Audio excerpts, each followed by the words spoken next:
এই সমাজকে আমরা ভালোবাসি। এই দেশ আমাদের প্রিয় দেশ। দেশ ভালো থাকলে ইনশাল্লাহ আমরা ভালো থাকব।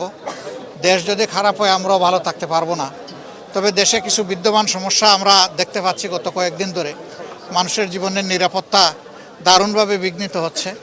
আমরা সরকারকে দৃষ্টি আকর্ষণ করব যে এইদিকে সরকার যেন যথাযথ মনোযোগ দেন এবং বিশেষ করে সরকার দলীয় কেউ যেন এই সমস্ত অপরাধের দায়িত্ব না নিয়ে অপরাধীদের পাশে না দাঁড়ান। যদি অপরাধীদের পাশে সরকারি দলের লোকরা দাঁড়ানো শুরু করেন তাহলে এই সমাজ থেকে অপরাধ দূর করা একেবারেই অসম্ভব।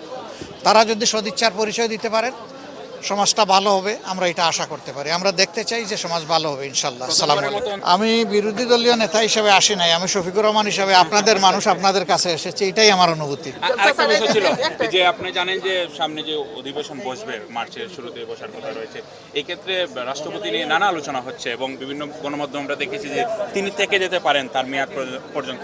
আপনারা বিরোধী দল নেতা হিসেবে আপনারা কি অভিশংসন জানাবেন কিনা অধিবেশনে রাষ্ট্রপতি? আমরা এই ব্যাপারে এখনো দলীয় ফোরামে সেরকম কোনো বড় পরিসরে আলোচনা করি নাই।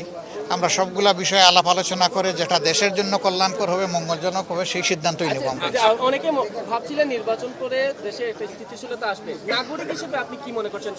মানে এখন যে পরিস্থিতি, দেশে আইন শৃঙ্খলা সব মিলে কি মনে করছেন? ওই যে বললাম অবস্থা ভালো নেই এবং এর জন্য ইতিমধ্যে সরকার দলের কিছু গুরুত্বপূর্ণ দায়িত্বশীল ব্যক্তি এমনকি মন্ত্রী পর্যায় থেকে এমন কিছু কাঁচা কথাবার্তা বলেছেন যেটা সমাজকে এখন অস্থির করে তুলছে এবং অপরাধকে উস্কে দিচ্ছে।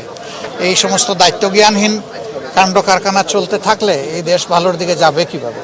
দায়িত্ব মূলত সরকারকেই নিতে হবে। আর আমাদের অবস্থান হচ্ছে যে তাওয়ানু আলাল বিররি ওয়াত তাকওয়া ওয়ালা তাওয়ানু আলাল ইসমি ওয়াল উদওয়ান। সরকার যদি কোনো ভালো কাজ করে, উদ্যোগ নেয়, অবশ্যই আমাদের সমর্থন পাবেন। কিন্তু সরকার যদি জনগণের ক্ষতি করে, পরিবেশের ক্ষতি করে এবং আল্লাহর দিনেরও কোনো ব্যাপারে যদি সরকার বিপক্ষে দাঁড়িয়ে যায় আমরা সেখানে ছাড় দিয়ে কথা বলবো না। বিরোধী দল হিসেবে আপনাদের ভূমিকাটা কি থাকবে? এই তো দেখবেন ইনশাল্লাহ। বিরোধী দল হিসাবে তো সংসদে গেলে দেখবেন।